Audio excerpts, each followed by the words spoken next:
Hey, I'm Nathan. And I'm Tim. Hi, my name is Josh. And I'm Josh. We are Josh. Yeah, just too many. And welcome to Thumb Therapy. Before we dive into the games of the year of 2014 though, We're going to give you a rundown on who we are. you're probably wondering why you should let 4 random dudes tell you about video games. Because we actually like video games, and we're honest about our bias. We will be blunt, we will be rude, and we will trash talk. There's one thing we won't do, and that's lie to you. Here at Thumb Therapy, we strive to be honest with how we feel. And if that's not what the developer wants, then they should send us some good swag, and we'll totally change our opinions. And even then, we'll still be honest.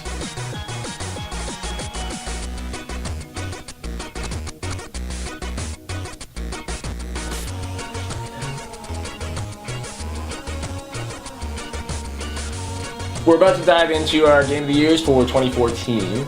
But since we're pretty late with our Game of the Years, We decided we'd put a little bit of a five-finger twist.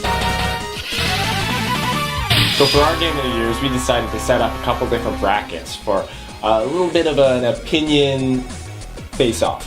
From here, what we're going to do is we're going to list off our top 5 Game of the Years, working backwards, but we're going to face them off against each other. So if you agree with us, by all means, jump into the comments, let us know. Maybe we can actually establish a winner. If not, you can just let us know to fuck right off as well. So my number 5 of 2014 was Infamous Second Son. Arguably one of the only good AAA titles that Sony put out this year. They had problems with some of other games, but needless to say, I found Delsin was a way better protagonist than Cole was. Cole to me was always reminding me of Jason Statham, who is a very boring actor to me. And I just found he didn't really have a lot of... He was very bland, he was very blah to me. So Delsin kind of spiced it up. I like that they put a lot more powers in the game. It wasn't just the one ability, you were learning more as it progressed, and I thought they did a really good job with it. I need to save the city. That was my terrible version of Jason Statham. My number 5 is South Park Stick of Truth. I found that was hands down one of the best RPGs I have played in years. I still find myself going back to the PS1, PS2 games, even some of the NES RPGs, and going, this is what it was like. And then South Park comes along and goes, hey, let's make fun of the mainstream, let's make fun of everybody, throw in an abortion clinic for good measure, and we got ourselves a good game. So they managed to both impress me, grotesque me, and yeah, it was a good game overall. It's a piece. It's mint. It's money. It's printing at the Benjamins. Or Canadian. Number 4! My number 4 was Middle-earth: Shadow of Mordor. It's been a while since we've had a really, really good Lord of the Rings game, and I think that's probably why they didn't name it Lord of the Rings, just because of the bad stigma it had. Monolith did a really good job with the Nemesis, with the AI. It was fantastic. I've never really seen that in a game that's superb. And yeah, just Warner Brothers has always been a really strong publishing company for me with the Batman Arkham games, so I think that they took the combat system from that and really translated it well into the Middle-earth realm. Yeah, very good. Speaking of realm, my number 4 is Final Fantasy Realm Reborn. Yes, I know it came out previously on the other consoles last year, but it also came out on PS4 this year. So I really enjoyed the PS4 port of this. They did a fantastic job. If you are part of the PC Master Race, you could still enjoy the PS4 copy because you can still use the mouse and keyboard. You don't need to be confined to just the crappy hotkeys of the PS4 controller, even though they did a fantastic job. The only thing you can't do on console is type, and but you can still use your cell phone on the PS4 and actually use that as a keyboard, which is a fantastic alternative. And you can also go against all other platforms too. Yes, that is hands down one of the smartest things Sony's done, allowing you to play against PC, PS3, and PS4. You just have to be on the same server. It's brilliant. My number 3, which is probably going to get me some Luigi death stares, was Super Smash Bros. For the Wii U. Granted, it was a phenomenal game, probably one of the best that they've had since, I would say, GameCube. My favorite was Melee, mostly because of Roy, who they have never put back in the game. Besides the point, as a fighting game, phenomenal. It beat everything out of the park. It's one of the best fighting franchises to date. I've always been more of a story guy when I'm going to games, so as long as I have friends over, awesome. Smash Bros is awesome, but just I want something with more togetherness, I guess. A little more so. Yeah, a little more depth. But fighting game, superb. You can't get any better, especially from 2014.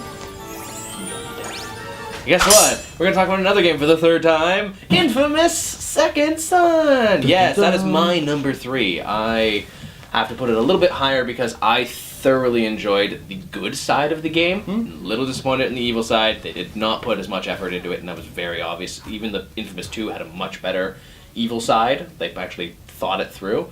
But the good side with Delson, phenomenal storytelling, great voice acting. Troy Baker did a phenomenal job as Delson. Troy Baker. And yeah, well, yes, Troy Baker. The man's a champ. But the gameplay mechanics, getting to play with all the 4 different powers, those were fantastic. I won't spoil what the 4 powers are, but I will say between the neon and the actual fire power or smoke power, fantastic gameplay elements just for those 2 alone. Number 2. Number 2. Number 2. Number 2. I don't know. Number 2. Number 2. Guess they called in some backup. I got a poo. Exactly. When you say someone, you mean Bender. Let's be real. I always need to use the washroom. That's the thing, Tony. I always have to poo. My number 2 took us into the survival horror genre with The Evil Within. One of my favorite genres, one of my favorite makers, Shinji Mikami, the original Resident Evil movies, did it again. I found this game was probably one of the best survival horror games that's come out since Dead Space, which it's been, I think, 2009 that game came out. Dead Space 1? Dead Space 1. Yeah. So, I mean, you know, it just a lot of jump scares, a lot of creepy stuff, a lot of the different monsters that you could fight in the game were just, there were a lot of points. I remember I was playing with Tim, and this creepy woman came out of a puddle of blood and just started charging after me, and I was like crying. But it was really awesome and really scary. The main character is a little bit of a tool, but you can't win them all. Aren't all horror survival main characters usually a tool? Chris Redfield, Leon Kennedy, Jill Valentine. Tool. Hey, okay, you know what? This is my time, so If we're going by tools, then Jill Valentine would technically be a hoe. Oh! sassy. My number 2 goes into the realm of the indies. Needhog! That game is freaking bizarre as hell, but it's fantastic in every aspect. If you ever have any free time and free money to spend, pick up Needhog right away and then go play with your friends, because you're gonna start some serious rivalries. You think you get into serious matches with Super Smash Brothers? Play Needhog. That game will make you hate everybody. Hate this guy, hate that guy, hate that guy. I haven't even played against him. I still hate him. Like, if you have the PS4, you can play it on that. If you have the PC, you can play it on that. Depends on your control preferences. The PC does not support a controller. I don't know why, but whatever. The game is still phenomenal in every way. No, it has no story, and it makes literally no sense. But it is fantastic in every regard, and that's why I'm giving it number 2. So my number 1 came from Telltale Games this year, which could be one of 2 games, but I gave it to The Wolf Among Us. It was something new, something we hadn't seen already. I love the storytelling that they've had in every single game. Well, there were a couple so-so games in the early days, but all of their recent stuff has been phenomenal. I love when you get the choice of figuring out what you want to do and have your own ending. That's always cool. Gives you multiple playthroughs. It was really cool because I haven't actually read the Fable graphic novels, and from what I hear, it's kind of, they took their own story from them and made their own thing, but I really liked the Big Bad Wolf and all the other characters they had, and it was really well put together. We don't talk about Jurassic Park. So my number 1 this year is going indie once again, Octodad. That game is phenomenal. Again, messed up controls that make literally no sense, but they are phenomenal in the idea. Yeah, the idea of what they were going for. I really like the fact that they worked in some random, crazy, stupid story. It only was like a 10-hour game if you took your time with it, and it was still fantastic. For a $15 price range, you can't get mad. The PC version's amazing, the PS4 version's amazing. All in all, probably one of the best games that came out last year. That's why I'm giving it number 1. Number 5! My number 5 was definitely off the radar for most people. It's Professor Layton versus Phoenix Wright.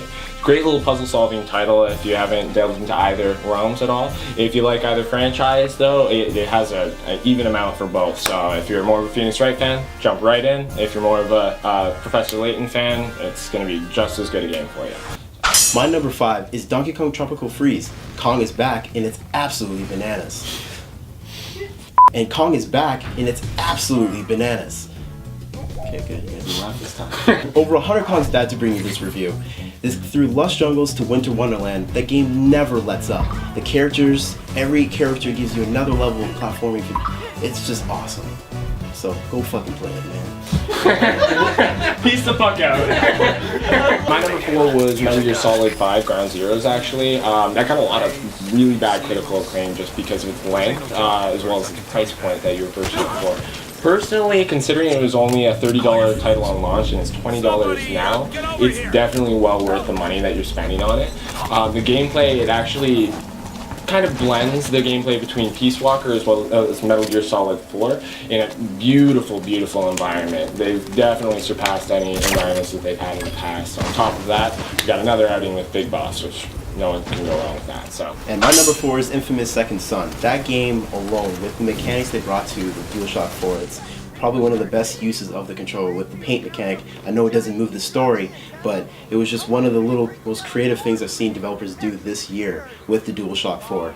And the story in itself was really engaging. I didn't like so much of the dark side path, but it was a solid game through and through.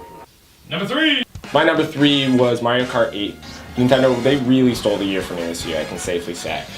This one, they really managed to kind of balance the competition as well as the fun aspects of it, and they really brought back the really hardcore competitive online gameplay that you could get with the actual 3DS versions of the game, but on a console experience, which I've personally been waiting for quite a while. My number 3, Middle-earth Shadow of Mordor. That game, the Nemesis system alone, probably one of the greatest things to come out of 2014 on the AI side of things. It was absolutely stunning. Just coming in to fight an orc, randomly he remembers the time that he took you down. It's like, what? It just gave you that incentive to like, I want to kick that guy's ass.